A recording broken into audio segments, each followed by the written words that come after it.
తన కుమారులతో ఆయన యుద్ధకు వచ్చి నమస్కారం చేసి ఒక మనవి చేయబోగా, నీవేమి కోరుచున్నావని ఆయన అడిగెను. అందుకామె, నీ రాజ్యమందు ఈ నా ఇద్దరు కుమారులలో ఒకడు నీ కుడి వైపునను ఒకడు నీ ఎడమ వైపునను కూర్చుండ సెలవిమ్మని ఆయనతో అనెను. అందుకు యేసు, మీరేమి అడుగుచున్నారో అది మీకు తెలియదు. నేను త్రాగబోవు గిన్నెలోనిది మీరు త్రాగగలరా అని అడుగగా, వారు త్రాగగలమనిరి. ఆయన, మీరు నా గిన్నెలోనిది త్రాగుదురు గాని నా కుడి వైపునను నా ఎడమ వైపునను కూర్చుండనిచ్చుట నా వశంన లేదు. నా తండ్రి చేత ఎవరికి సిద్ధపరచబడినో వారికి అది దొరుకునని చెప్పెను. దేవుని లేఖన భాగంలో ఈ దినమున ఒక చక్కటి లేఖన సత్యాన్ని మనం ఈ దినం ధ్యానించుకోబోతున్నాం. ఈ దినమున మదర్స్ డే సందేశముగా, మదర్స్ డే ముఖ్య సందేశముగా ఈ దినం మనం ధ్యానించబోతున్న అంశం ఏంటంటే ఆదర్శవంతమైన తల్లి. ఏ తల్లి చెప్పండి? ఆదర్శవంతమైన ఒక తల్లిని గురించి నేను మీకు పరిచయం చేయడానికి నేను మీకు ఇష్టపడతా ఉన్నాను. బైబిల్ గ్రంథం అంతటిలో తల్లి అనే మాట 254 సార్లు రాయబడ్డ. ఎన్నిసార్లు రాయబడ్డ చెప్పండి? 254 సార్లు. ఎలా ఈ మదర్స్ డే వచ్చింది?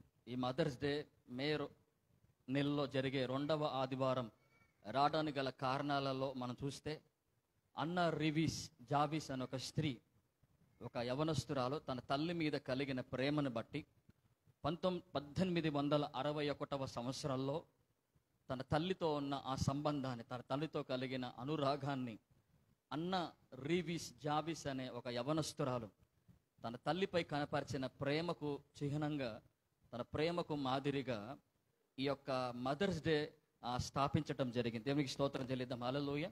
తల్లిని జ్ఞాపకం చేసుకుంటూ ప్రతి ఒక్కరూ ఉండాలా. తల్లి ప్రేమ గొప్పది, తల్లి అనురాగం గొప్పది. ప్రతి ఒక్కరూ తల్లి ప్రేమ కలిగి ఉండాలి, తల్లిని జ్ఞాపకం చేసుకుంటూ ఉండాలని ఒక దృక్పథంతో, ఒక ఆలోచనతో దీన్ని ఏర్పాటు చేయబడటం జరిగింది. దేవునికి స్తోత్రం చెల్లిద్దాం. హల్లెలూయా. దేవుని నామానికి మహిమ చెల్లిద్దాం. హల్లెలూయా. బైబిల్ గ్రంథం అంతటిలో దేవుడు స్త్రీలని తల్లిగా నియమించాడు. ఎట్లా నియమించాడు చెప్పండి? తల్లిగా నియమించాడు. తల్లి అనే బిరుదుని దేవుడు వారికి ఇచ్చాడు. తల్లి అనే ఒక ప్రాముఖ్యతని, తల్లి అనే ఒక ప్రాధాన్యతని, ఒక ప్రత్యేకతని స్త్రీకి దేవుడిచ్చాడు. పరిశుద్ధ గ్రంథంలో మీరు ధ్యానిస్తే అనేక మంది తల్లులు మనకు కనపడతారు. ప్రతి ఒక్క తల్లిని గురించి నేను మీకు చెప్పాలంటే సమయం మనకు సరిపోదు. మీరు మదర్స్ డే సందేశాలు, నేను ఇచ్చిన మదర్స్ డే సందేశాన్ని pastor Sandeep new life church అని కొడితే, గడిచిన మదర్స్ డే సందేశంలో రిస్పా గురించి మీకు చెప్పాను. ఎవరిని గురించి చెప్పాను చెప్పండి? తల్లి ప్రేమ కనపరిచిన రిస్పా, మండుచున్న రాయి అని పిలువబడుతున్న రిస్పా గురించి ఒక 3 అద్భుతమైన విషయాలు నీకు మదర్స్ డే సందర్భంగా నేను మీకు తెలియజేశాను. ఈ దినమున ఒక ఆదర్శవంతమైన తల్లిని గురించి నేను మీకు చెప్పడానికి ఇష్టపడతా ఉన్నాను. పరిశుద్ధ గ్రంథంలో మనం అలా తల్లి అనే పేరు, తల్లి అనే బిరుదు, తల్లి అనే ఆ ప్రాముఖ్యమైన స్థానం, ఆ ప్రత్యేకమైన స్థానం ఆ పరిశుద్ధ గ్రంథంలో అలా ఇవ్వబడుతూ వస్తూ ఉన్నది. ఆది కాండము నుండి మీరు చూస్తే రోమిల్ రాసిన పత్రిక ద్వారా అనేక సందర్భాల్లో, అనేక పర్యాయాల్లో స్త్రీలు తల్లిగా పిలువబడి ఒక ప్రత్యేకమైన బిరుదు, ఒక ప్రత్యేకమైన ప్రాధాన్యత, ప్రత్యేకత వారికి ఇవ్వబడ్డది. ఆది కాండం 3వ అధ్యాయం 20వ వచనంలో మొట్టమొదటిగా ఒక తల్లిని మీరు చూస్తారు. లేఖన భాగంలో మీరు చదివితే హవ్వని గురించి వాక్యం చెబుతోంది. ఆమె జీవము గల ప్రతివానికి తల్లి అట. ఎవరట చెప్పండి? ఆమె ఎలాంటి తల్లి అట? చదవండి ఒకసారి, చదవండి. ఆది కాండం. తన భార్యకు హవ్వ అని పేరు పెట్టెను. మైకులో చదవండి. ఆదాము తన భార్యకు హవ్వ అని పేరు పెట్టెను. తన భార్యకు హవ్వ అని పేరు పెట్టెను. హవ్వ అనే మాటకు అర్థం ఏంటంటే జీవము అని అర్థం, లైఫ్ అని అర్థం, లేక లివింగ్ అని అర్థం. ఈ హవ్వని గురించి ఒక పేరు పెడతా ఉన్నాడు. హవ్వ అని పేరు పెడుతూ కింద మాటల్లో చదివితే మీరు అక్కడ ఆమె జీవము గల ప్రతి వానికిని, ఆమె జీవము కలిగిన ప్రతి వానికి ఏంటి చెప్పండి? తల్లి. ఆమె జీవము కలిగిన ప్రతి వానికి ఏంటంటే చెప్పండి? ఎవరైతే ఈ రోజున జీవం కలిగి ఉన్నారో మనందరికీ తల్లి ఎవరు చెప్పండి? చెప్పాలా? జీవం కలిగిన ప్రతి ఒక్కళ్ళు మీ తల్లి అంటే ఎవరు చెప్పాలా? ఏమని చెప్పాలా? మీ అమ్మ పేరు చెప్తారు చాలా మంది. అమ్మ పేరు చెప్తారు, అమ్మమ్మ పేరు చెప్తారు, లేకపోతే ఇంకా ఆ అమ్మమ్మ వాళ్ళ అమ్మ పేరు మాత్రం చెప్పగలుగుతారు. కానీ అసలు అమ్మమ్మలకు అమ్మమ్మ ఎవరు ఏమో చెప్పండి? అసలు ఈ హవ్వని గురించి తెలియదు. ఈ హవ్వను మనం జ్ఞాపకం చేసుకోవాలి. చాలా మంది ఇక హవ్వ అవిధేయత అయిపోయింది, తినవద్దన్న పండు తిన్నది. ఇక హవ్వను ఒక విలన్ కోణంలో మనం చూస్తూ ఉంటాం. ఒక విపరీతమైన అవిధేయత హవ్వలో కనపడతా ఉంది. తినవద్దన్న పండు తిన్నది. ఆయన వల్ల పురుషుడు కూడా పడిపోయిండు. పతనానికి కారణం అని ఎన్ని కారణాలు చూపిస్తారు హవ్వని గురించి, ఎన్ని అవిధేతల గురించి ఎన్ని చూపిస్తా ఉన్నా వాక్యం చెబుతోంది ఆమె జీవము గల ప్రతి వానికి తల్లి. దేవునికి స్తోత్రం చెప్పండి. హల్లెలూయా. జీవం గల ప్రతి వానికి తల్లిగా హవ్వ పోల్చబడినది, హవ్వ ప్రస్తావించబడిన సందర్భాన్ని మనం చూస్తాం పరిశుద్ధ గ్రంథంలో. అలా మీకు చెప్పుకుంటూ పోతే చాలా మంది మీరు కనపడతారు. ఆదికాండం 17వ అధ్యాయం 16వ వచన భాగాల్లో మీరు చదివితే, దేవుని లేఖన భాగాల్లో ఆదికాండం 17వ అధ్యాయం 16వ వచన భాగంలో మీరు చదివితే ఆమె జనములకు తల్లి అని పిలువబడింది. రెండవదిగా చదవండి.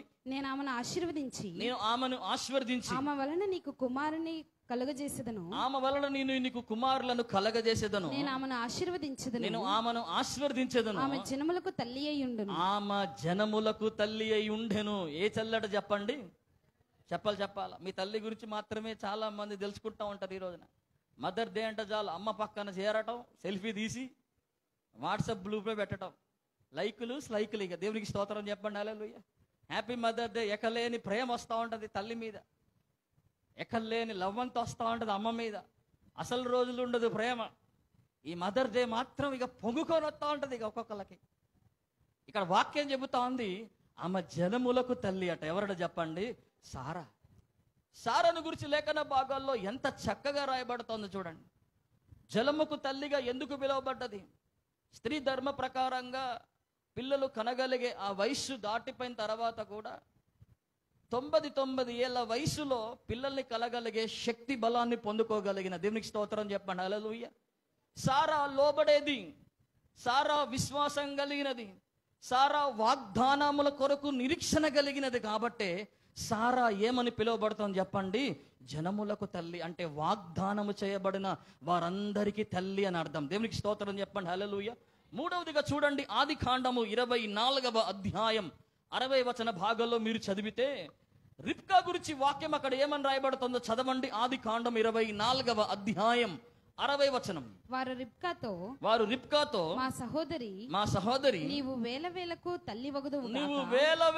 తల్లి వగుదు కదా. దేవునికి స్తోత్రం చెప్పండి. హల్లెలూయా. ఎవరికి తల్లి అట చెప్పండి? రిబ్కా. హవ్వేమో జీవము కలిగిన ప్రతి వానికి తల్లి, సారా ఏమో జనములకు తల్లి. ఇక్కడ వాక్య భాగములో మనం చదువుతున్నాం కదా, రిబ్కాను గురించి వాక్యం రాయబడుతోంది, నువ్వు వేవేలకు తల్లి వగుదువు గాక. దేవునికి స్తోత్రం చెప్పండి. హల్లెలూయా.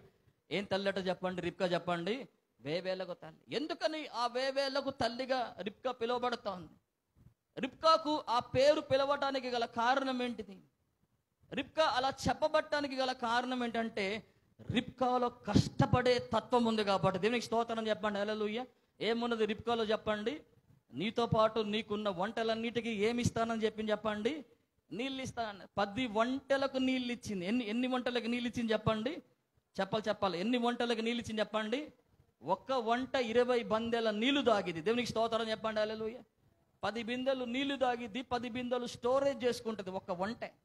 అంటే దాదాపుగా ఎన్ని బిందెలు నీళ్ళు ఇచ్చింది చెప్పాలి. ఇక మీరు లెక్క పెట్టి చెప్పాలి. ఎన్ని బిందెలు నీళ్ళు ఇచ్చింది చెప్పండి? 100 బిందెల నీళ్ళు ఇచ్చింది. అంటే ఒక్కొక్క 200 బిందెలు, ఒక్కొక్క వంటే 10 బిందెలు దాగి 10 బిందెలు స్టోరేజ్ చేసుకుంటే సామర్థ్యత ఒక వంటకుంటే అంతగా కష్టపడిచ్చింది. ఈరోజున మీ అమ్మ ఒక పని చెబితే చేయరు కొంతమంది. కష్టపడే తత్వమే ఉండదు పిల్లల్లో. చీపిరి కట్ట పట్టరు. పొద్దున్నే లేచి ఒక ఛాయ్ పెట్టవే అంటే కథమే. ఇక అసలు పొద్దున్న లేచి 9 గంటల దాకా 10 గంటల దాకా లెగరు. రిబ్కాలు మన ఈ ప్రస్తుత తరం రిబ్కాలు వీరంతా. దేవునికి స్తోత్రం చెప్పండి. హల్లెలూయా. సోమరిపోతులు ఈ రిబ్కాలు అందరూ. ఎంతమంది రిబ్కాలు ఉన్నారు మీరు? మీ అమ్మ చెప్పాలా మీ గురించి? నువ్వు కష్టపడే రిబ్కావా, సోమరిపోతూ ఉన్న రిబ్కావా? 10 గంటల దాకా లేగది ఈమెకి. 10 గంటలు లేచి కాఫీ ఇవ్వాలి ఈమెకి. ఇక ఇంట్లో ఉన్న వాళ్ళంతా పనోళ్ళు ఇక వీళ్ళకి. ఇక ఇట్లాంటి రిబ్కాలు ఈరోజు చూస్తా అంటే అక్కడ రిబ్కా కష్టపడేదిగా ఉంది. దేవునికి స్తోత్రం చెప్పండి. హల్లెలూయా. ఆతిథ్యం ఇచ్చేదిగా ఉంది. ఎట్లా ఉంది చెప్పండి? ఆతిథ్యం ఇచ్చేదిగా ఉంది. రిబ్కాలో ఇంకొక గొప్ప క్వాలిటీ ఏంటంటే తల్లి ప్రేమను చూపించింది రిబ్కా. దేవునికి స్తోత్రం చెప్పండి. హల్లెలూయా. తల్లి ప్రేమను మరిపింపజేసింది. ఇస్సాకు అప్పటికే తల్లిని కోల్పోయి చాలా బాధలో ఉన్నాడు, చాలా వేదనలో ఉన్నాడు. వివాహం అయిపోయి రిబ్కా ఇస్సాకు కుటుంబంలోకి వచ్చిన తర్వాత ఆ తల్లి ప్రేమను అంతా మరిపింపజేసింది. దేవునికి స్తోత్రం చెప్పండి. హల్లెలూయా. కొంతమంది భార్యలు ఉంటారు, మీ అమ్మ ఇట్లా, మీ అమ్మ అట్లా చేసింది, మీ అమ్మ ఇలా చేసింది, మీ అమ్మ అలాంటిది అనుకొని ఉన్న భర్తని పీడించే భార్యలుంటే, ఈ రిబ్కా తల్లి ప్రేమనే మరిపింపజేసిందంట. దేవునికి స్తోత్రం చెప్పండి. హల్లెలూయా. జనములకు తల్లి ఎవరు చెప్పండి? చెప్పండి. జీవము గల ప్రతి వానికి ఎవరు తల్లి చెప్పండి? జనములకు తల్లి ఎవరు చెప్పండి? బేబేలకు తల్లి ఎవరు చెప్పండి? న్యాయాధిపతుల గ్రంథం 5వ అధ్యాయం 7వ వచన భాగంలో మీరు చదివితే ఇంకొక తల్లి మీకు కనబడుతూ ఉంటుంది. ఆమె ఏమని పిలువబడిందనంటే, ఆమె ఇశ్రాయేలులకు తల్లి. ఆమె ఎవరు చెప్పండి? ఆమె న్యాయాధిపతుల గ్రంథం 5వ అధ్యాయం 7వ వచనం. న్యాయాధిపతుల గ్రంథం. ఇశ్రాయేలీయుల అధిపతులు లేకపోయిరి, దెబోరా అను నేను రాకమునుపు ఇశ్రాయేలులో నేను తల్లిగా నుండకమునుపు ఇశ్రాయేలీలకు నేను తల్లిగా నుండకమునుపు ఏమని పిలువబడింది తెలుసండి? దెబోరా ఇశ్రాయేలులకు తల్లి. ఏ తల్లి చెప్పండి? ఇశ్రాయేలులకు తల్లి. ఎందుకని ఇశ్రాయేలులకు తల్లిగా పిలువబడగలిగేంత ప్రాముఖ్యత, అంత ప్రాధాన్యత ఈ దెబోరా పొందిందంటే ఇశ్రాయేల్ ప్రజలందరినీ రక్షణ మార్గంలో నడిపించింది కాబట్టి. దేవునికి స్తోత్రం చెప్పండి. హల్లెలూయా. రక్షణ మార్గాన్ని చూపించింది కాబట్టి, రక్షణ మార్గంలో ఇశ్రాయేల్ ప్రజలందరూ నడవడానికి ఆమె దోహదపడింది కాబట్టి, ఆమె ఒక మాదిరిగా ఉంది కాబట్టి, ఆమె ఒక దారి వేసింది, ఒక బాట వేసింది, వారిని నడిపించింది కాబట్టి ఆమె ఇశ్రాయేలులకు తల్లి అట. ఎవరట చెప్పండి? ఆమె ఇశ్రాయేలులకు తల్లి. ఇంకొక తల్లి మీకు కనపడుతుంది. రోమీయులు రాసిన పత్రిక 16వ అధ్యాయం 13వ వచన భాగంలో మీరు చదివితే, దేవుని లేఖన భాగంలో ఇంకొక తల్లి మీకు కనబడుతూ ఉంటది. అక్కడ లేఖన భాగంలో మీరు చదివితే పౌలు అక్కడ రాస్తున్నాడు. చదవండి. ప్రభువునందు ఏర్పరచబడిన రూపునకు వందనములు, అతని తల్లికి వందనములు, ఆమె నాకును తల్లి. ఆమె నాకును తల్లి. దేవునికి స్తోత్రం చెప్పండి. హల్లెలూయా. ఎవరికి తల్లి అట చెప్పండి? పౌలుకు కూడా తల్లి అట. లేఖన భాగాల్లో ఈ తల్లిని గురించి వాక్యం అక్కడ రాయబడలేదు, కానీ ఆమె రూపునకు తల్లి, ఆమె నాకును ఏంటో చెప్పండి? ఒక తల్లి. లేఖన భాగాల్లో చూస్తే పౌలు ఇక్కడ రూపు తల్లిని తన తల్లిగా భావిస్తా ఉన్నాడు, ఒక ఆత్మీయ తల్లిగా చూస్తా ఉన్నాడు. దేవునికి స్తోత్రం చెప్పండి. హల్లెలూయా. ఆత్మీయ తల్లి ఎవరి తల్లి? ఎవరు చెప్పండి? రూపు తల్లి. పౌలుకు ఒక ఆత్మీయ తల్లి లాంటిది పౌలుకి. అందుకని రూపునకు మాత్రమే నువ్వు తల్లివి కావు, ఆమె నాకు నువ్వు తల్లి అని చెప్పగలిగినాడట. దేవునికి స్తోత్రం చెప్పండి. హల్లెలూయా. పౌలు ఒక తల్లిని, ఒక స్త్రీని తన జీవితంలో ఆమె నాకు కూడా తల్లి అండి అని చెప్పగలిగిందంటే ఆమెలో ఎంతో ఆత్మీయత ఉండాలా. దేవునికి స్తోత్రం చెప్పండి. హల్లెలూయా. ఆమె ఎంతలో మాదిరితనం ఉండాలా, ఆమె ఎంతో దేవుని కొరకు జీవించిన స్త్రీగా ఉండాలా, జీవించిన ఒక తల్లిగా ఉండాలా. అలా జీవించింది, అలా బ్రతికింది, అలా నడిచింది కాబట్టే పౌలు అంటున్నాడు, ఆమె నాకు కూడా తల్లి, she is a mother of mine also అని అన్నాడు. ఇంగ్లీష్ బైబిల్లో మీరు చదివితే రూపుకు మాత్రమే కాదు, ఆమె నాకు తల్లి అని పౌలు చెప్పడంలో గల కారణాలలో ఆమె ఒక ఆత్మీయతని పౌలులో చూశాడు. ఆమె ఆత్మీయంగా భావించి ఒక ఆత్మీయ తల్లిగా పౌలుకు మారి సొంత బిడ్డ వలె, రూపు వలె పౌలును కూడా చూసింది, పౌలును కూడా నడిపించింది కాబట్టి ఒక తల్లిగా భావించగలిగినాడు. దీనికి స్తోత్రం చెప్పండి. హల్లెలూయా. అందుకని పరిశుద్ధ గ్రంథంలో స్త్రీలకి దేవుడు తల్లిగా బిరుదిస్తున్నాడు. ఆ బిరుదిచ్చి, ఆ ప్రాముఖ్యతనిచ్చి, అలా తల్లిగా నియమించి, ఒక ప్రత్యేకతనిచ్చి, ఒక ప్రాముఖ్యతని, ఒక ప్రసిద్ధతని దేవుడు వారికి కలగజేసి తన మహిమ కొరకు తల్లులని దేవుడు వాడుకున్నాడు. దేవునికి స్తోత్రం చెప్పండి. హల్లెలూయా. ఈ రోజున మనం ధ్యానించబోతున్న మూల వాక్య భాగం మత్తయి సువార్త 20వ అధ్యాయం 20 నుండి 24 వచన భాగాల వరకు మీరు చదివితే అందులో మీకు ఒక తల్లి కనబడుతూ ఉంటుంది. ఆమె ఎవరంటే జెబెదయి కుమారుల తల్లి అట. ఎవరట చెప్పండి? ఆమె జెబెదయి కుమారుల తల్లి. లేఖన భాగాల్లో ఈ రోజున మనం ధ్యానించబోతున్నాం. ఈమె పేరు ఏంటంటే సలోమి. ఈమె పేరేంటి చెప్పండి? ఈ సలోమి అనే మాటకు అర్థం ఏంటంటే శాంతి లేక సమాధానం అని అర్థం. ఏమర్థం చెప్పండి? శాంతి లేక ఏంటి చెప్పండి? సమాధానం. జెబెదయి కుమారుల తల్లి అని పిలువబడినది.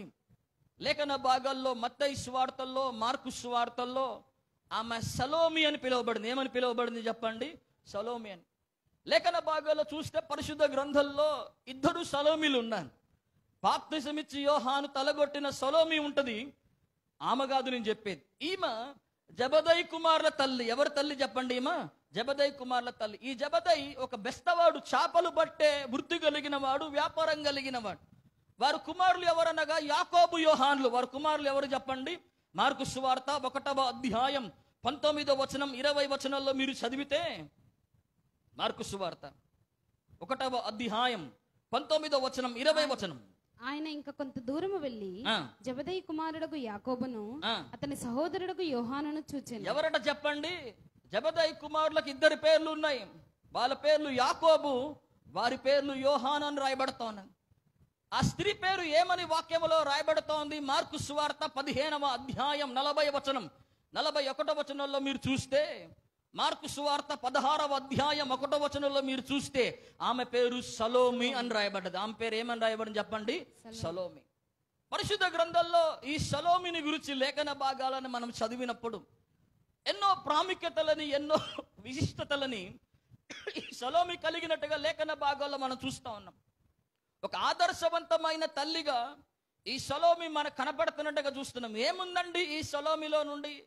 ఈ సలోమిలో నుండి ప్రతి తల్లి నేర్చుకోగలిగిన గుణాలు, లక్షణాలు ఏమున్నాయనంటే, దేవుని లేఖన భాగాల్లో మనం చదివితే మొట్టమొదటి మాట మీరు చదవండి. మత్తయి సువార్త 20వ అధ్యాయం 20 వచనం చదవండి. అప్పుడు జెబెదయి కుమారుల తల్లి తన కుమారులతో ఆయన యుద్ధకు వచ్చి నమస్కారం చేసి, మొట్టమొదటి మాట, ఈ జెబెదయి కుమారుల తల్లి సలోమి ఒక ఆదర్శవంతమైన తల్లి, ఒక దీవెనకరమైన తల్లిగా ఉంది, ఒక మాదిరికరమైన తల్లిగా ఉంది. ఆ తల్లి ద్వారా ప్రతి స్త్రీ, ప్రతి మాతృమూర్తి నేర్చుకోవాల్సిన ప్రాముఖ్యమైన విషయాలు ఏంటంటే, ప్రభువునొద్దకు తన పిల్లలను నడిపించిన తల్లి. మా దేవునికి స్తోత్రం చెప్పండి. హల్లెలూయా. ఎవరిని నడిపించిన తల్లి చెప్పండి? చెప్పండి. నో దగ్గర చెప్పండి. ప్రభువు యొద్దకు ఎవరి దగ్గర తీసుకొచ్చింది? అప్పుడు జెబెదయి కుమారుల తల్లి తన కుమారులతో ఆయన యొద్దకు వచ్చి, దేవునికి స్తోత్రం చెప్పండి. హల్లెలూయా. ఆయన యొద్దకు ఎవరిని తీసుకొని వచ్చింది? ఒకతే వచ్చిందా సలోమి? ఎవరిని తీసుకొని వచ్చింది చెప్పండి? జెబెదయి కుమారులని అయిన యాకోబుని, యోహానును తీసుకొని వచ్చింది.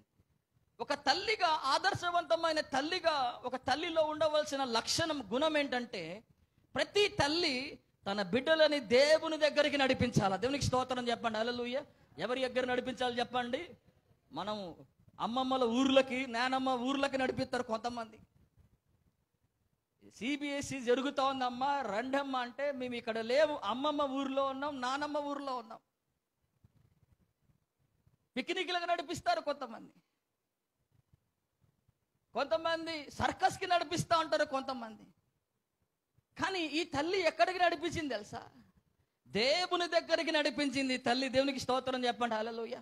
వచనాలు చెప్తాను, సమయం లేదు. లూకా సువార్త 18వ అధ్యాయం 15వ వచనం, మార్కు సువార్త 10వ అధ్యాయం 13వ వచనం, మత్తయి సువార్త 19వ అధ్యాయం 13వ వచన భాగాల్లో మీరు చదివితే, లూకా సువార్త 18వ అధ్యాయం 15వ వచనాన్ని చదవండి. తమ శిశువులను ముట్టవలనని కొందరు ఆయన యొద్దకు వారిని తీసుకొని రాగా,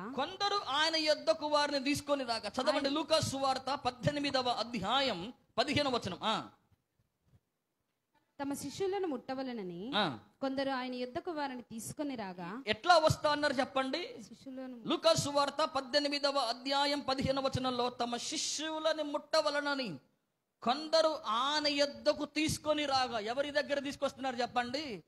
ఇది ప్రతి తల్లి కర్తవ్యం, ఇది ప్రతి తల్లి బాధ్యత. ఇది పిల్లల్ని కన్నామండి, పిల్లలు మాకు గొప్ప బహుమానం అండి, పిల్లలు మాకు దీవెనకరంగా, ఆశీర్వాదకరంగా మారాలనంటే నీకు ఇవ్వబడిన ప్రతి సంతానం, మగబిడ్డ అయినా ఆడబిడ్డ అయినా, ఒక ప్రయోజనకరమైన స్థాయికి, ప్రయోజనకరమైన స్థితికి రావాలంటే నీకు ఇవ్వబడిన బాధ్యత, నువ్వు చేయవలసిన పని ఏంటంటే, నీ కర్తవ్యం, నీ బాధ్యత ఏంటంటే, నీవు నీ బిడ్డలను యేసయ్య దగ్గరికి నడిపించాలి. దేవునికి స్తోత్రం చెప్పండి. హల్లెలూయా.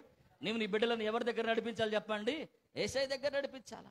అందుకే కదా మార్కు సువార్త 10వ అధ్యాయం 13వ వచనంలో, మత్తయి సువార్త 19వ అధ్యాయం 13వ వచనంలో చదవండి. మార్కు సువార్త 10వ అధ్యాయం 13వ వచనం, తమ చిన్న బిడ్డలను ముట్టవలనని కొందరు ఆయన యొద్దకు వారిని తీసుకొని రాగా. ఎన్ని సందర్భాల్లో చూడండి, చిన్న పిల్లలని ఆయన దగ్గర తీసుకురావటం. చిన్న పిల్లలని దేవుని దగ్గర మనం తీసుకురావాలా? నువ్వు బిడ్డలని దేవుని దగ్గర తీసుకురాగలుగుతా ఉన్నావా? ఎంతవరకు వస్తా ఉన్నారు నీ బిడ్డలు? ఎంతవరకు నడిపించగలుగుతా ఉన్నావు నీ బిడ్డలని? సిబిసికి నడిపించగలుగుతా ఉన్నావా? విబిఎస్కి నడిపించగలుగుతా ఉన్నావా? సండే స్కూల్కి నడిపించగలుగుతావు అన్నవా? నువ్వే చెబుతావు. మీ మందిరానికి వెళ్తావు, నువ్వు ఇంట్లో కూర్చోరా అని చెబుతావు. నువ్వేం చెప్తావు చెప్పండి? ఎందుకురా ఇక్కడికి వచ్చి నువ్వే కూర్చోరా, ఇంట్లో కూర్చొని సెల్ చూసుకుంటూ కూర్చోరా అనుకుంటూ నువ్వే చెప్పి ఇంట్లో నీ పిల్లల్ని ఆపుతా ఉంటావు. నువ్వు ఎప్పుడు నడిపిస్తావు నీ పిల్లలని దేవుని దగ్గరికి? నీ పిల్లలని నువ్వు ఎప్పుడు నడిపిస్తావో ఆయన నీ పిల్లలని కౌగిలించుకుంటాడు. దేవునికి స్తోత్రం చెప్పండి. హల్లెలూయా. ఆయన వారిని హత్తుకుంటాడు. ఆయన వారి మీద చేతులుంచి వారిని ఏం చేస్తాడు చెప్పండి? వారిని ఆశీర్వదిస్తాడు. నీ పిల్లలు హత్తుకోవాలా, కౌగిలించాలా? దేవుడు నీ బిడ్డల మీద చేతులుంచి ఆయన వారిని ఆశీర్వదించాలంటే నీ బాధ్యత ఏంటంటే నువ్వు వారిని యేసయ్య దగ్గరికి నడిపించాలి. దేవునికి స్తోత్రం చెప్పండి. హల్లెలూయా. నడిపిస్తా ఉన్నావా నీ పిల్లలను దేవుని దగ్గరికి? ఈ లోకంలో ఉన్న షికార్లకు నడిపిస్తావు, ఈ లోకంలో ఉన్న అనేకమైన వాటికి నడిపిస్తావు. దేవుని దగ్గర కంటే మాత్రం నీలో బాధ్యత రాదు. దేవుని దగ్గర కంటే మాత్రం సాకులు చెప్తా ఉంటారు పిల్లలకి. ఈరోజున చాలా మంది పిల్లలు ఎట్లా ఉన్నారంటే తల్లిదండ్రులు లోపల ఉంటారు, పిల్లలు బయట ఉంటారు. ఎక్కడ ఉంటారు చెప్పండి? యేసయ్య కాలంలో యేసయ్య ఏమో మందిరంలో ఉన్నాడు. లూకా సువార్త 2వ అధ్యాయంలో చూస్తే ఆయన పోయి మందిరంలో కూర్చుంటే అమ్మ వాళ్ళంతా బయట పోయి తిరుగుతూ ఉన్నారు. నా కొడుకు ఎక్కడ ఎత్తుకుంటూ వచ్చే కల్లా లోపల యేసయ్య ఎక్కడున్నాడు చెప్పండి? ఆయనకి 12 ఏళ్ళు. ఆయన ఎక్కడున్నాడు చెప్పండి? ఆయన మందిరంలో. ఈరోజు రివర్స్. ఈ రోజున తల్లిదండ్రులు లోపల ఉంటున్నారు, పిల్లలు ఎక్కడ ఉంటున్నారు చెప్పండి? బయట ఉంటా ఉన్నారు. నడిపించగలిగే బాధ్యత నీది. నడిపించగలగాల. ప్రతిరోజు బాల్యము నుండే నీ బిడ్డలు నడిపించబడవలసిన బాధ్యత నీదే. దేవునికి స్తోత్రం చెప్పండి. హల్లెలూయా. అందుకని బాలు నడవలసిన ఏంటి చెప్పండి? త్రోవవానికి ఏంటి చెప్పండి? నువ్వు నేర్పాలా, నడవాలా. దేవుని దగ్గరకు నడవాలా బిడ్డ. దేవుని దగ్గరకు వస్తే ఆయన కౌగిలిస్తాడు. దేవుని దగ్గరకు వస్తే ఆయన హత్తుకుంటాడు. దేవుని దగ్గరకు వస్తే ఆయన చేతులుంచి ఆశీర్వదిస్తాడు. నీ జీవితం ప్రయోజనకరమైనది మారిద్దని నువ్వేం చెప్పాలి తెలుసా? నీ పిల్లలకు నువ్వు చెప్పాలి. దేవునికి స్తోత్రం చెప్పండి. హల్లెలూయా. చెప్పటమే కాదు, నీ పిల్లల్ని నీతో పాటు ఏంటి చెప్పండి?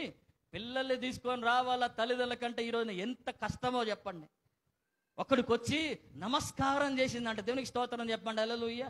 పిల్లలకు ఏం నేర్పుతాం చెప్పండి? మర్యాద నేర్పుతాం. ఏం నేర్పుతాం చెప్పండి? మన పిల్లలకు వచ్చిన వాళ్ళకి ప్రైజ్ లార్డ్ చెప్పరా అని. ప్రైజ్ లార్డ్ చెప్పవే తొందరగా వచ్చిన వాళ్ళకి.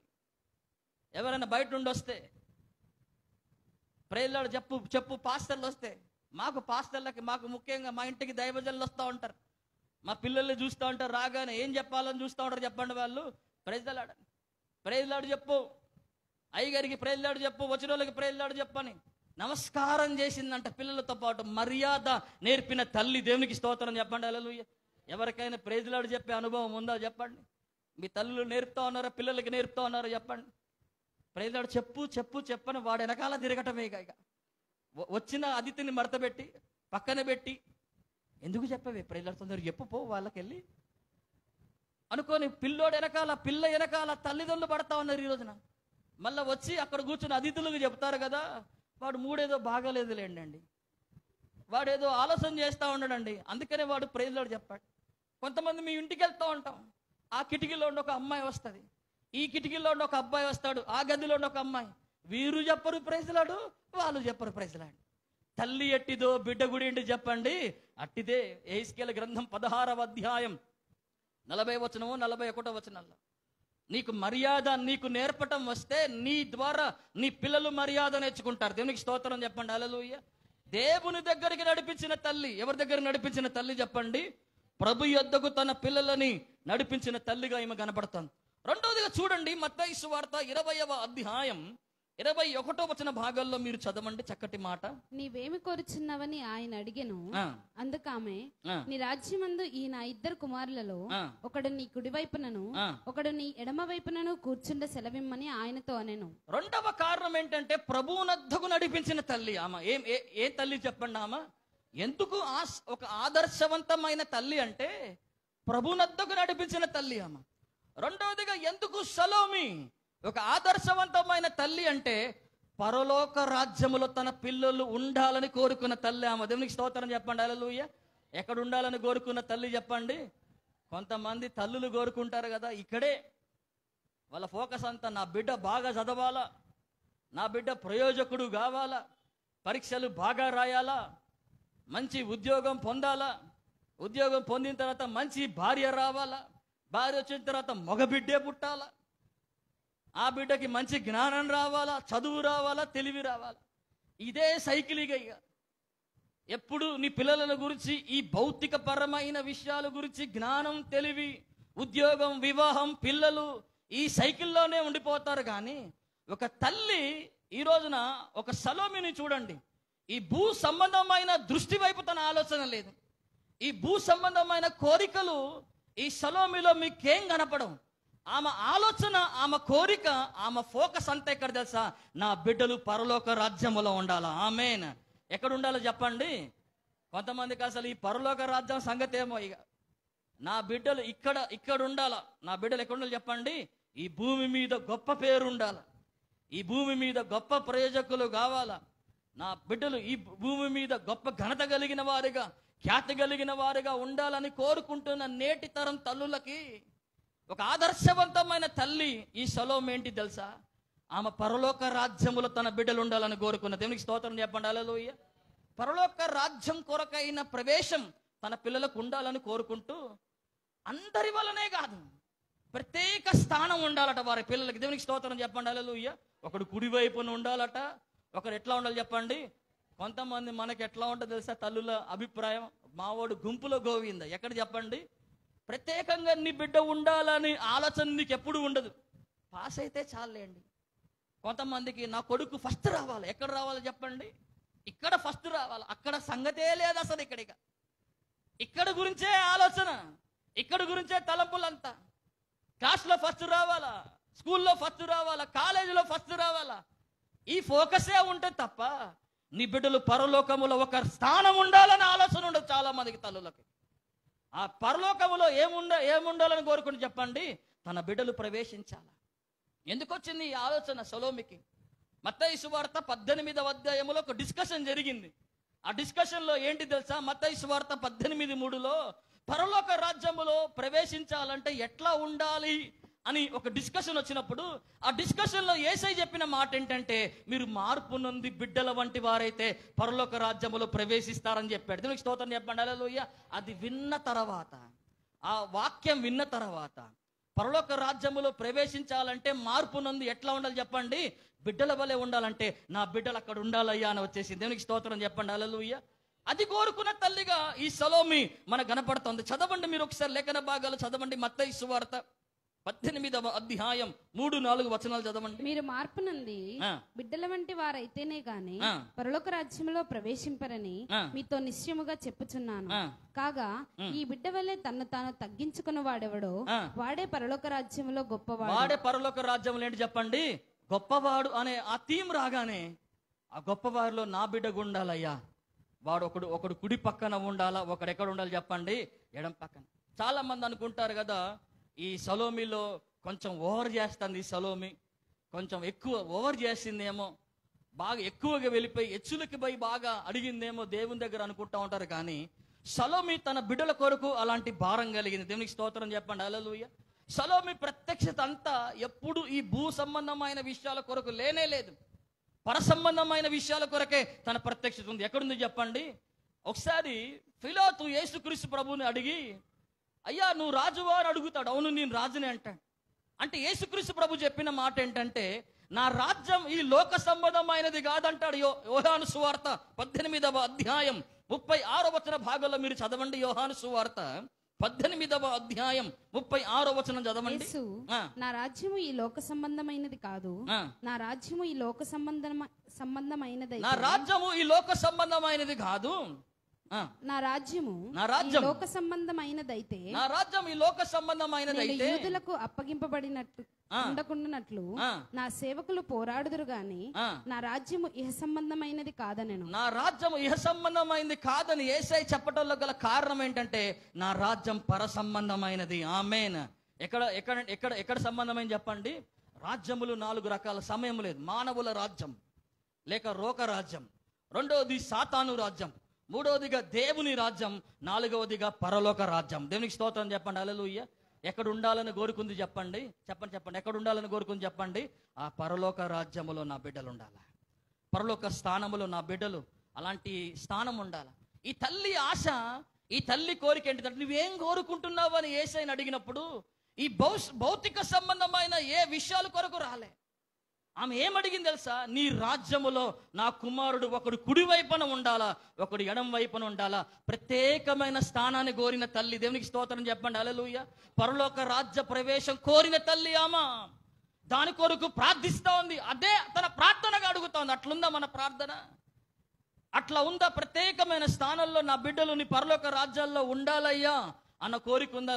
మన దృష్టి అంతా, మన ఫోకస్ అంతా ఎక్కడి వరకు చెప్పండి? ఎంబీబీఎస్ చేయాలా, ఎంటెక్ చేయాలా, ఇంజనీరింగ్ చేయాలా, మంచి పిల్లతో వివాహం చేయాలా, వాడు సెటిల్ కావాలా, మంచి ఇల్లు కట్టాలా.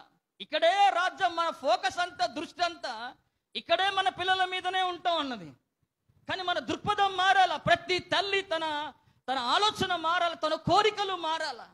ఏంటిది కోరుకుందనంటే పరలోక సంబంధంలో, పరలోక రాజ్యములో తన పిల్లలు ఉండాలని కోరుకున్న. దేవునికి స్తోత్రం చెప్పండి. హల్లెలూయా. కొలసీలు రాసిన పత్రిక 3వ అధ్యాయం 2వ వచన భాగంలో మనం చదువుతాం కదా. చక్కటి మాట చదవండి త్వరగా. పైనున్న వాటి మీదనే గాని, పైనున్న వాటి మీదనే గాని సంబంధమైన వాటి మీద మనసు పెట్టకును. భూ సంబంధమైన వాటి మీద ఏం పెట్టకూడదు చెప్పండి? ఒక్కసారి రక్షింపబడ్డ తర్వాత, వెలిగింపబడ్డ తర్వాత మన ఫోకస్ అంతా ఎక్కడ ఉండాలి చెప్పండి? పైనున్న వాటి మీదనే ఉండాలని వాక్యం ఎన్నోసార్లు రాయబడింది కదా. అలా ఉండాలా మన ఆలోచన, అలా ఉండాలా మన కోరిక. ఒక తల్లిగా నీ ప్రయారిటీ, నీ ప్రాధాన్యత ఏమై ఉండాలంటే పరలోక రాజ్యమై ఉండాలా. ఆమేన్. నీ బిడ్డ కొరకు ఏదైనా అడిగితే, నీ బిడ్డ కొరకు నువ్వేదైనా ప్రార్థన చేస్తే, ఏం ప్రార్థన నీ పెదవుల్లో ఉండి రావాలా? ఏం ప్రార్థన నీ మనసులో ఉండి దేవుని దగ్గర రావాలంటే ఇక్కడ కాదయ్యా, నా బిడ్డలు పరలోక రాజ్యం చేరాలా. ఆమేన్. ఏం చేరాలి చెప్పండి? ఇక్కడ జీవించాలా, మంచిగా బ్రతకాలా, ప్రయోజకులు కావాలా, పేరు తెచ్చుకోవాలా, ఖ్యాతి తెచ్చుకోవాలా, స్థిరపడాలా, గొప్పవారు కావాలా. తప్పేం లేదు అందులో అడగటం. తప్పు ఎక్కడ తెలుసా? ఇక్కడనే అడిగి అసలైన దాని కొరకు అడగపోతే తప్పైపోతుంది. దాని కొరకు ఇవన్నీ అడుగుతూ ఇంకొకటి అడగాల్సింది ఏంటంటే, ఇవన్నిటితో పాటు ఎక్కడ ఉండాలి నా బిడ్డలు చెప్పండి? ప్రత్యేకమైన వారిగా ఉండాలి. దేవునికి స్తోత్రం చెప్పండి. హల్లెలూయా. ప్రత్యేకించబడాలయ్యా నా బిడ్డలు అని అడగాలి. 3వదిగా మీరు చదవండి. అదే మత్తయి సువార్త 20వ అధ్యాయం 22వ వచన భాగాన్ని మీరు చదవండి. అందుకు యేసు, మీరేమి అడుగుచున్నారు అది మీకు తెలియదు. నేను త్రాగబో గిన్నెలోనిది మీరు త్రాగగలరా అని అడుగగా వారు త్రాగగలమనేది. ఆయన, మీరు నా గిన్నెలోనిది త్రాగుదురు గాని నా కుడి వైపునను నా ఎడమ వైపునను కూర్చుండనిచ్చుట నా అవసరం లేదు. నా తండ్రి చేత ఎవరికి సిద్ధపరచబడినో వారికి అది దొరుకునని చెప్పాను. లేఖన భాగాల్లో ఇక్కడ చదివితే యేసుక్రీస్తు ప్రభు అలా ఆ సొలోమి తన బిడ్డలతో పాటు ఈ విషయాన్ని అడిగిన తర్వాత యేసయ్య వెంటనే ఆ సొలోమి కుమారుతో చెప్పిన మాట ఏంటంటే, నేను తాగే గిన్నెలోనిది మీరు త్రాగగలరా అని అడిగినాడు. ఏమడిగాడు చెప్పండి? నేను త్రాగే గిన్నెలోనిది మీరు తాగగలరా అంటే, అక్కడ చాలా మంది ఏ కోణంలో దాన్ని చూసారంటే, ఆయన ఎదుటగా ఆయన తాగే ఒక పానీయం, లేకపోతే ఆయన గిన్నెలో ఏదైతే ఒక నీళ్లు లాంటివి ఏదైతే ఉన్నాయో అది తాగటం గురించి ఆలోచిస్తా ఉన్నారు. కానీ ఇక్కడ యేసయ్య చెప్పిన విషయం, ఏ విషయాన్ని చెప్తా ఉన్నాడు ఆయన? ఏ గిన్నె గురించి చెప్తా ఉన్నాడు ఆయన? ఇక్కడ మత్తయి సువార్త 26వ అధ్యాయం 39వ వచనం, లూకా సువార్త 22వ అధ్యాయం 42 నుండి 44 వచన భాగాల్లో చెబితే అది శ్రమల గిన్నె గురించి చెబుతా ఉన్నాడు. దేని గురించి చెప్తున్నాడు చెప్పండి? శ్రమల గిన్నె. ఆ సిలువ ముందు ఆయన ఇంకా అప్పగింపబడబోతున్నాడు. సిలువ నిర్గమానికి కొద్దిగా అయితే ఇక ఆయన అప్పగింపబడబోతున్నప్పుడు ఆయన బహుగా శ్రమ పడుతూ వేదన క్రాంతుడై, మరణమగునంతగా దుఃఖ క్రాంతుడై ఆ గెస్సెమని తోటలో, నీ చిత్తమైతే ఈ గిన్నె నా యొద్ద నుండి తొలగించుము, అయినను నా చిత్తము కాదు నీ చిత్తమే జరుగునుగా అని చెప్పిన గిన్నె ఏ గిన్నె తెలుసా? అది శ్రమల గిన్నె. అది దేవునికి స్తోత్రం చెప్పండి. హల్లెలూయా. అది వేదన గిన్నె. అది ఆ గిన్నె గురించి ఇక్కడ యేసయ్య ప్రస్తావిస్తా ఉంటే చదవండి, లేఖన భాగాల్లో మీరు చదవండి. దేనిని గురించి చెబుతున్నాడు ఆయన? ఏ గిన్నె గురించి మీరు చెబుతున్నాడు అక్కడ? యోహాను సువార్త 18వ అధ్యాయం 11వ వచనంలో యేసుక్రీస్తు ప్రభు గెత్సేమని తోటలో ఉన్నప్పుడు తన ప్రధాన దాసుడు ఒకడు వచ్చి అక్కడ వచ్చిన అప్పగించడానికి యేసయ్యని పట్టుకుంటానికి వచ్చిన ఒకటి చెవిని తెగ నరికినప్పుడు ఆ దాసుని పేరు మలుకు అని వాక్యం రాయబడుతున్నది. అప్పుడు యేసయ్య అక్కడ చెప్పిన మాట ఏంటంటే, నేను తాగే గిన్నెలోనిది నీవు నన్ను తాగనేకుండా చేస్తావా ఏంటిదనన్న మాట ప్రస్తావిస్తాడు. చదవండి అక్కడ. ఆ దాసుని పేరు మల్కు. యేసు, కత్తి ఒరలో ఉంచుము, తండ్రి నాకు అనుగ్రహించిన గిన్నెలోనిది, తండ్రి నాకు అనుగ్రహించు గిన్నెలోనిది నేను త్రాగకుందునా అని పేతురుతో అని పేతురుతో అంటున్న మాట చూడండి.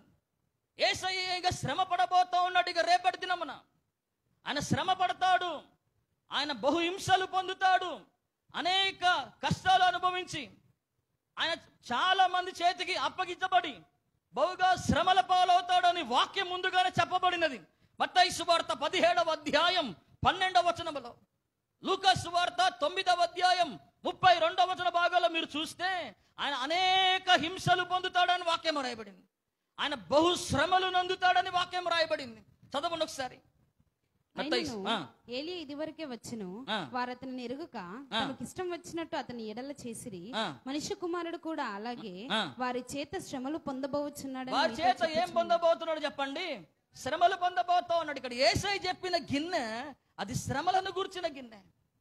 అదే చదవండి, ఇంకా అదే లూకా సువార్త 9వ అధ్యాయంలో కూడా మీరు చదవండి, 22వ వచన భాగాల్లో కూడా మీరు చదవండి. మనుష్య కుమారుడు బహు శ్రమలు పొంది పెద్దల చేతను ప్రధాన యాజకుల చేతను విసర్జింపబడి కష్టపడి చంపబడి 3వ దినమున లేప శ్రమల గిన్నెలను గురించి మాట్లాడుతూ ఉంటే షలోమి చెప్పిన మాట ఏంటి చెప్పండి? మేము కూడా దాన్ని తాగుతామయ్యా అని చెప్పిందంట. దేవునికి స్తోత్రం చెప్పండి. హల్లెలూయా. అంటే దానిలో ఉన్న ఆత్మీయ అర్థం ఏంటిది? ప్రభువునద్దకు నడిపించిన తల్లి, పరలోక రాజ్యములో తన పిల్లలకి స్థానం కోరిన తల్లి, తన బిడ్డల కొరకు ప్రేమని త్యాగాన్ని కనపరిచిన తల్లి ఆమె. దేవునికి స్తోత్రం చెప్పండి. హల్లెలూయా. అంత శ్రమ పడతామంటే ఎవరైనా ఒప్పుకుంటారో చెప్పండి? అంత అది శ్రమల గిన్నె అని తెలిసి దాన్ని తాగవలసి వస్తే తాగగలుగుతారా అని యేసయ్య చెబితే దాన్ని తాగుతామని చెబుతుందంటే బిడ్డల కొరకు ఏమున్నదండి ఈ సలోమిలో అంటే ప్రేమ ఉన్నది. ఏమున్నది సలోమిలో చెప్పండి? త్వరగా చెప్పాలి. ఏమున్నది సలోమిలో చెప్పండి? ప్రేమ ఉన్నది. దాని బిడ్డల కొరకు ఏముంది సలోమిలో అంటే త్యాగం ఉన్నది.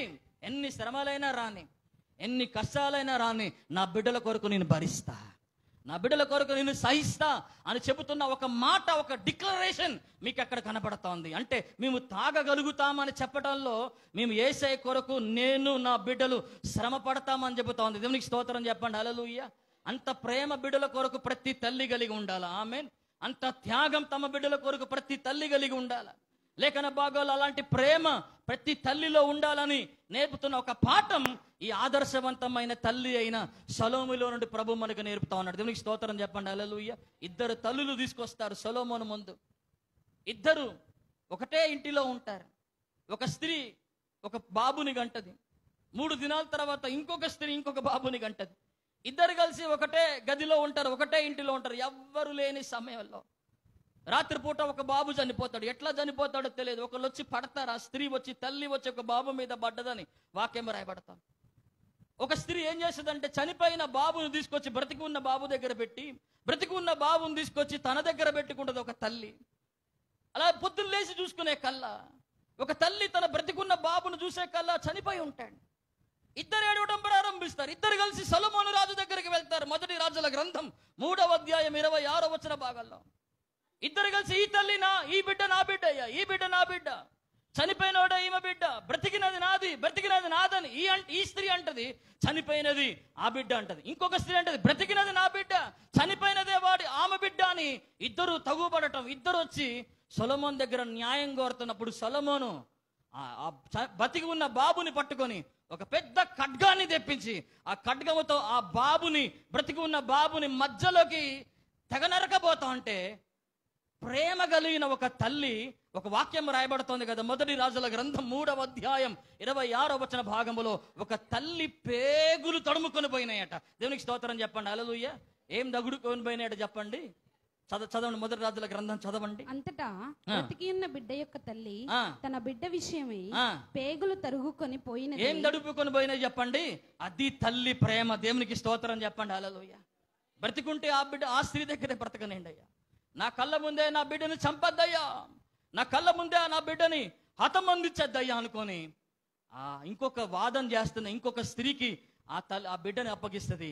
అప్పుడు సొలొమోను తీసి, నువ్వు కాదు నిజమైన తల్లి, ఏ తల్లి అయితే తెగ నరుగుతున్నప్పుడు ఆపేసిందో ఆమెనే నిజమైన తల్లి అని అప్పగిస్తాడు. పేగులు తడుముకుపోయిన తల్లి. దేవునికి స్తోత్రం చెప్పండి. హల్లెలూయా. అది తల్లి ప్రేమ. దేవునికి స్తోత్రం చెప్పండి. హల్లెలూయా. అలాంటి ప్రేమ తన బిడ్డల పట్ల ఉన్నది ఈ సొలొమోనులో. మేము తాగుతామని చెబుతా ఉన్నది, మేము శ్రమ పడతామని చెబుతా ఉన్నది. అంతగా తన బిడ్డల పట్ల ప్రేమ, అంతగా తన బిడ్డల పట్ల ఒక త్యాగాన్ని కనపరుస్తాను. గడిచిన సంవత్సరం మీరు ధ్యానించే 2వ సమూయేలు గ్రంథం 21వ అధ్యాయం మీరు చదివితే 10వ వచన భాగములో అక్కడ రిస్పా మీకు కనబడతా ఉంటది. ఈ రిస్పా కుమారులు ఆ కొండ మీద చనిపోయిన తర్వాత ఆ గద్దలు వచ్చి ఆ కళేబరాలని తీసుకొని పోతా ఉంటే, ఆ కళేబరాలని ఏ మాత్రం ఆ గద్దలు ఇంకా అడవి మృగాలు వచ్చి వాటిని తినకోకుండా ఆ కళేబరాలని కాపాడుకున్న ప్రేమ గల రిస్పా మీకు కనపడతా ఉంటుంది. దేవునికి స్తోత్రం చెప్పండి, హల్లెలూయా. రిస్పాలో ప్రేమ కనపడుతోంది. సొలొమోను దగ్గరకు వచ్చిన తల్లిలో ప్రేమ కనపడుతోంది. ఆదర్శవంతమైన తల్లిలో కూడా మీకు ఏం కనపడుతోంది? సొలొమీలో కూడా చెప్పండి, తమ పిల్లల కొరకు తాగుతామయ్యా అని ఒక ప్రేమ ఆ తల్లిలో కనపడటాన్ని మనం చూస్తున్నాం. దేవునికి స్తోత్రం చెప్పండి, హల్లెలూయా. 4వ కారణం చదవండి, సమయం అయిపోతోంది. మత్తయి సువార్త 27వ అధ్యాయం 55వ వచనం 56వ వచనం. యేసునకు ఉపచారం చేయుచు గలిలయ నుండి ఆయనను వెంబడించిన అనేక మంది స్త్రీలు అక్కడ దూరము నుండి చూచుచుండిరి. గలిలయ నుండి అక్కడ నిల్చున్న అనేక మంది స్త్రీలు దూరము నుండి చూచుచుండిరి. వారిలో మగ్దలేని మరియయు యాకోబు యోసే అను వారి తల్లి అయిన మరియయు జెబెదయి కుమారుల తల్లియు ఉండిరి. జెబెదయి కుమారుల తల్లి కూడా ఉందట. దేవునికి స్తోత్రం చెప్పండి, హల్లెలూయా. ఎందుకు ఈమె ఒక ఆదర్శవంతమైన తల్లి అంటే, ఈమె ప్రభువుని చివరి వరకు వెంబడించిన తల్లి కాబట్టి. దేవునికి స్తోత్రం చెప్పండి, హల్లెలూయా. ఎక్కడి వరకు వెంబడించిన తల్లి చెప్పండి? చివరి వరకు వెంబడించిన తల్లి. యేసయ్య శిలువ మీదకి ఎక్కాడు. ఇక కొద్ది దినాల్లో ఆయన చనిపోబోతున్నాడు, కొత్త సమయంలో చనిపోబోతున్నాడు. ఆయన ప్రాణం ఇక కొట్టుమిట్టాడుతోంది. అందరూ పారిపోయినారు, శిష్యులు పారిపోయినారు, చాలా మంది పారిపోయినారు. స్త్రీలు మాత్రం 3 నిలబడ్డారు. అందులో ఒక స్త్రీ ఎవరు తెలుసా? ప్రభువుని వెంబడించిన ఒక స్త్రీ, ప్రభువుని వెంబడించిన ఒక సలోమి మీకు కనపడతాం. దేవునికి స్తోత్రం చెప్పండి, హల్లెలూయా. ఏం చేసింది ఆమె? చదవండి, మార్కు సువార్త 15వ అధ్యాయం 40వ వచనం చదవండి. వారిలో మగ్దలేని మరియయు చిన్న యాకోబు యోసే అను వారి తల్లి అయిన మరియయు సలోమియు ఉండిరి. ఆయన గలిలయలో ఉన్నప్పుడు వీరు ఆయనను వెంబడించి, గలిలయలో ఉన్నప్పుడు వీరు ఆయనని ఏం చేశారు చెప్పండి? వెంబడించినారట. దేవునికి స్తోత్రం చెప్పండి, హల్లెలూయా. వెంబడించిన తల్లి, ప్రభువుని వెంబడించిన తల్లి. ఎక్కడ దాకా వెంబడించింది తెలుసా? చివరి వరకు వెంబడించింది. దేవునికి స్తోత్రం చెప్పండి, హల్లెలూయా. కొంతమంది ప్రతికూలతలు వస్తే చాలు దేవుని వదిలేస్తారు, ప్రతికూలత వస్తే చాలు దేవుని విడిచిపెట్టేస్తారు. ప్రతికూలతలు రావటం, దేవుని వదిలేయటం జరుగుతున్న నేటి దినాల్లో ఎన్ని ప్రతికూలతలు ఉంటాయి చెప్పండి. అక్కడ యేసయ్య శిష్యులు ఎవరు దొరికినా, యేసయ్యని వెంబడించేవారు ఎవరు దొరికినా వారిని అందరినీ హతమొందించండి అని చెబుతున్న సమయాల్లో ఆ శిలువ ముందే ధైర్యంగా నిలబడిన సలోమి మీకు కనపడతాం. దేవునికి స్తోత్రం చెప్పండి, హల్లెలూయా. ఈమెలో ఉన్న గొప్ప గుణం ఏంటి తెలుసా? తన బిడ్డలను దేవుని వెంబడించమని చెప్పింది. ఈమె వారిని వెంబడించమని చెప్పటమే కాదు, కానీ ఈమె కూడా యేసయ్యని వెంబడించి. దేవునికి స్తోత్రం చెప్పండి, హల్లెలూయా. చదవండి, మార్కు సువార్త 1వ అధ్యాయం 19-20 వచనాల్లో యాకోబు యోహానులు యేసయ్యని వెంబడించిన వారిగా ఉంటారు. దేవునికి స్తోత్రం చెప్పండి, హల్లెలూయా. ఎట్లా ఉంటారు చెప్పండి? యేసయ్యని వెంబడించిన వారిగా ఉన్నారు. అంటే ఈ లేఖన భాగాల్లో, దేవుని వాక్య భాగాల్లో మనం చూస్తే తన పిల్లలని దేవుని కొరకు ఇచ్చిన తల్లి ఆమె. దేవునికి స్తోత్రం చెప్పండి, హల్లెలూయా. ఇస్తా ఉన్నారా దేవుని వెంబడించడానికి మీ పిల్లలని? అమ్మో, మా బిడ్డ సేవ చేయటం ఏందంటారు కొంతమంది. బాగా ఉద్యోగం చేయాలా, పెళ్లి చేయాలా, ఈ లోకంలో స్థిరపడాలి, కానీ అమ్మో మా పిల్లలను దేవునికి ఇవ్వమండి అంటారు, మా పిల్లలకి దేవునికి ఇవ్వలేమండి అంటారు. చాలా మంది తల్లులు అలాగే ఉంటారు. కానీ ఇక్కడ కనపడుతున్న విషయం ఏంటంటే, ఈ సలోమి తన బిడ్డలని దేవునికి ఇచ్చేసింది. దేవునికి స్తోత్రం చెప్పండి, హల్లెలూయా. వారు ఆయన్ని వెంబడించడం ప్రారంభించారు. చదవండి, మార్కు సువార్త 3:17లో చదవండి. వారిద్దరు ఏమవుతారు తెలుసా? వారిద్దరికి ఒక పేరు ఇవ్వబడ్డది. వారి పేరేంటి చెప్పండి? బోయనర్గెస్. ఏం పేరు చెప్పండి? వాళ్ళు బోయనర్గెస్. ఆ ఇద్దరికి ఇవ్వబడిన పేరు అర్థం ఏంటి చెప్పండి? వారు ఉరిమేడివారు అని అర్థం. ఏంటి చెప్పండి? ఎక్కడికి వెళ్తే అక్కడ ఉరుము రావటమే. ఇక దేవునికి స్తోత్రం చెప్పండి, హల్లెలూయా. మన పిల్లలు వస్తున్నారా? మన పిల్లలేమో తురుము, అక్కడేమో వాళ్ళు ఉరుము. నీ బిడ్డలు ఈ లోకంలో తురుము కావాలని చూస్తావే తప్ప ఎన్నడూ దేవునికి ఇవ్వవు నీ పిల్లలని. దేవునికి ఇక్కడ నీ బిడ్డలను ఇచ్చింది కాబట్టే, దేవుణ్ణి వెంబడించే వారిగా తన పిల్లల్ని ప్రోత్సహించింది కాబట్టే వారు ఏమయ్యారు తెలుసా? వారు ఏమయ్యారు చెప్పండి? వాళ్ళు ఏమయ్యారు చెప్పండి? ఉరిమడి వారయ్యారు. ప్రభువునకు తన బిడ్డలని ఇచ్చిన తల్లి ఆమె. ప్రభువుని వెంబడించిన తల్లి, తన బిడ్డలని వెంబడించినట్లుగా చేసిన తల్లి, ప్రభువునకే తన బిడ్డలను ఇచ్చిన తల్లి. అందుకని యేసయ్య శిష్యులలో 12 మంది శిష్యులలో మొట్టమొదటిగా హతసాక్షి అయిన వారెవరు తెలుసా? యాకోబు. దేవునికి స్తోత్రం చెప్పండి, హల్లెలూయా. తన 2 బిడ్డలలో మొట్టమొదటోడు హతసాక్షి అయిపోయినాడు. First disciple. ఎవరైతే దేవుని కొరకు హతసాక్షిగా మారిన శిష్యులలో మొట్టమొదటి స్థానం జబదయి కుమారుల తల్లి సలోమి కుమారుడు యాకోబుకి ఇవ్వబడ్డది. నా ప్రియ బిడ్డలారా, ఆ ధన్యత యాకోబుకి ఎందుకు దక్కింది తెలుసా? తన తల్లి దేవుని కొరకు ఆ బిడ్డలను ఇచ్చేసింది కాబట్టి. దేవునికి స్తోత్రం చెప్పండి, హల్లెలూయా. ఇవ్వగలుగుతున్నామా చెప్పండి? హన్న రొమ్మున ఉన్న బిడ్డనిచ్చింది. దేవునికి స్తోత్రం చెప్పండి, హల్లెలూయా. ఎక్కడున్న బిడ్డనిచ్చింది చెప్పండి? రొమ్మున ఉన్న బిడ్డని. పాలు తాగే వయసు కలిగిన వాడు సమూయేలు. అట్లాంటి వయసు కలిగిన వాడిని ఎక్కడికి ఇచ్చింది చెప్పండి? దేవుని రొమ్మునకి ఇచ్చేసింది. దేవునికి స్తోత్రం చెప్పండి, హల్లెలూయా. అయ్యా, వాడికి ఉండవలసిన ఇక్కడ రొమ్ము దగ్గర కాదయ్యా, నీ రొమ్మున వాడు ఉండాలయ్యా అని ఇచ్చేసింది. సమూయేలు గొప్ప ప్రవక్తగా మారినాడు. దేవునికి ఇచ్చింది సలోమి. అందుకని యాకోబు ఎప్పుడు, యోహాను ఎప్పుడు ఎక్కడ ఉండేవాడు తెలుసా? లేఖన భాగంలో యేసయ్య రొమ్ము దగ్గర ఉండేవాడు. దేవునికి స్తోత్రం చెప్పండి, హల్లెలూయా. ఎక్కడ ఉండేవాడు చెప్పండి? ప్రత్యేకమైన స్థానం దేవుని దగ్గర ఏ శిష్యుడికి లేదండి. ఒక శిష్యుడు మాత్రం ఎప్పుడు ఆయన రొమ్ము మీద కూర్చునేటోడు. ఎవరైనా అడగాలంటే ముందుగా రొమ్ము దగ్గర కూర్చున్నాడు అడగండి అయ్యా. ఆయన ఏమైనా చెప్తే మనం ఏమైనా యేసయ్య దగ్గరికి పోదాం అనుకొని ఫస్ట్గా యేసయ్య దగ్గరికి ఏదైనా వర్తమానం తీయాలంటే యోహాను దగ్గరికి పోవాల్సిందే. యోహాను దగ్గర పోయి దాని తర్వాత అయ్యా, యోహాను చిన్నగా నెమ్మదిగా యేసయ్య రొమ్ము దగ్గర ఉన్న తర్వాత, అయ్యా శిష్యులు ఇట్లా అనుకుంటున్నారయ్యా అని ఆ వర్తమానం అంతా యేసయ్యకి అందించేటట్టుగా తన బిడ్డలను యేసయ్య కొరకు మార్చింది. ఆమేన్. యేసయ్య రొమ్మున ఆనుకునేలా తన పిల్లల్ని చేయగలిగింది. ఎంత ధన్యత, ఎంత ఆధిక్యత ఈ సలోమికి ఉంది చూడండి. ఉరిమేడు వారుగా మారిపోయినారు. ఏమై మారిపోయిన చెప్పండి? మన బిడ్డలు బస్తీకి తురుములు. కొంతమంది మా బిడ్డలు స్కూల్లో తురుమండి మావాడు అంటారు. కొంతమంది ఎంత సిగ్గు లేకుండా చెప్తా ఉంటారు. తరుములు ఎక్కడ తురుములు? ఏడ తురుముగా మారింది బిడ్డ. అక్కడేమో ఉరుమే కనపడతా ఉంది. మన బిడ్డలు ఎప్పుడు ఉరుములుగా మారుతారు?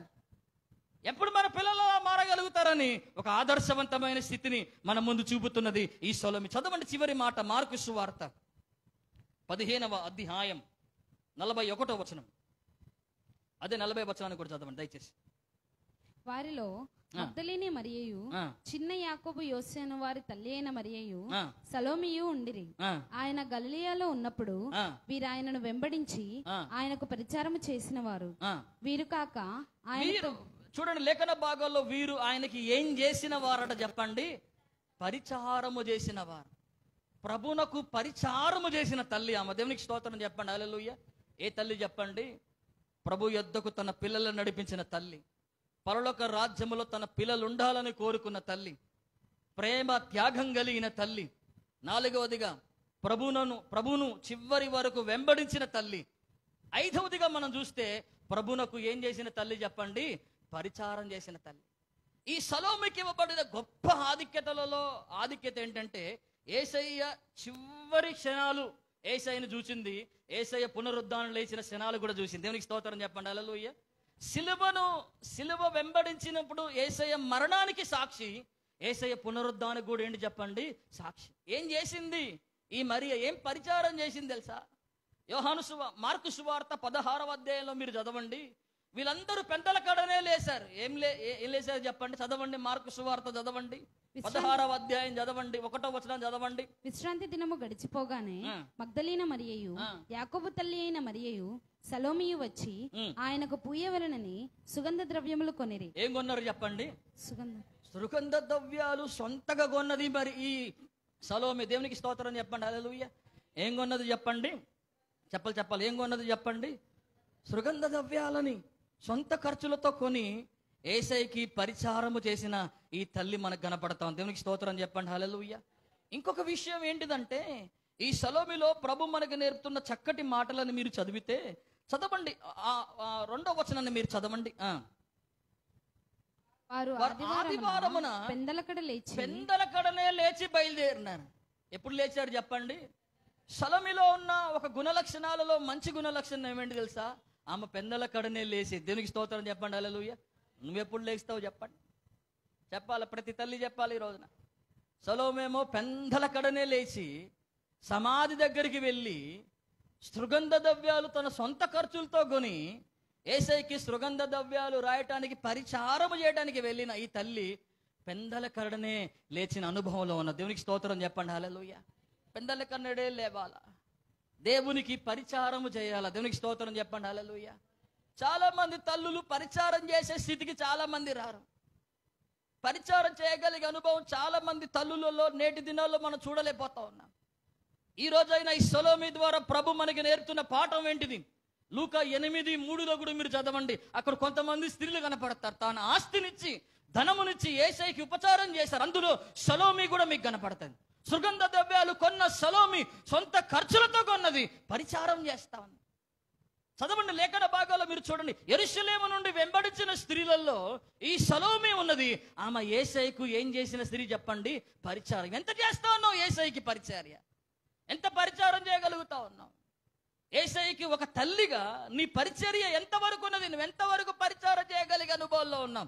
సొంత పనులు పక్కన పెట్టాలా, దేవునికి పరిచయం చేసే అనుభవంలోకి ప్రతి తల్లి ఒక సొలొమీలా రావాలా. దేవునికి స్తోత్రం చెప్పండి. హల్లెలూయా. ప్రతి తల్లి ఎప్పుడు లెగాలో చెప్పండి? సొలొమీ ద్వారా మనం నేర్చుకుంటున్న పాఠం ఎప్పుడు చెప్పండి? పక్కనలతో సేకండి చెప్పండి, పెందల కడనే లేగండి అని చెప్పండి. చెప్పండి ఎప్పుడు లెగాలి చెప్పండి మీరు? పెందల కడనే లెగాల. పెందల కడనే లేసే అనుభవంలోకి రావాలి. నీవు దేవుణ్ణి ఎప్పుడెప్పుడు చూద్దామా, ఎప్పుడెప్పుడు యేసయ్యని కలుద్దామా, ఆయన సమాధి దగ్గరికి ఎప్పుడు వెళ్ళిపోదామా అనుకొని ఆయన పునరుద్ధానానికి గొప్ప సాక్షిగా మారింది. నా ప్రైవేట్లారా, ఆమె పెందల కడనే లేచేది, ఆమె పరిచర్య చేసేది. కాబట్టే స్త్రీలలో ఒక స్త్రీ వెళ్ళి యేసయ్య తిరిగి లేచాడని చెప్పే ఆ వార్తను చెప్పగలిగిన. దేవునికి స్తోత్రం చెప్పండి. హల్లెలూయా. ఆమె ప్రకటించిన తల్లి. ఏ తల్లి చెప్పండి? ఆమె ప్రకటించిన తల్లి. యేసయ్య పునరుద్ధానుడై లేచాడని చెప్పిన వార్త ఏ స్త్రీలకండి ఇచ్చింది? సొలొమీ అందులో ఉన్నది. ఎవరున్నారు అందులో చెప్పండి? సొలొమీ ఉన్నది. ఆడవాళ్ళలో కాదు, ఒక చక్కటి దేవుడు దీవెన స్త్రీలకు ఇచ్చిన ఒక గొప్ప ఆధిక్యత మనం అక్కడ చూస్తున్నాం. అలాంటి దీవెన, అలాంటి ఆధిక్యత, యేసయ్య పునరుద్ధానాన్ని ప్రకటించగలిగే ధన్యత సొలొమీ పొందడానికి గల కారణం ఏంటంటే ఆమె పరిచారము చేయు మనసు గలదు కాబట్టి. ఆమెన్. దేవుడు తన వినికిడిలో ఈ మాటలను దీవించును గాక. ఆమెన్. కళ్ళు మూసుకుందాం, ప్రార్థన చేద్దాం. దయచేసి మోకరించగలిగే వారు మోకరించండి. ప్రార్థనలోకి మనం నడిపించబడదాం.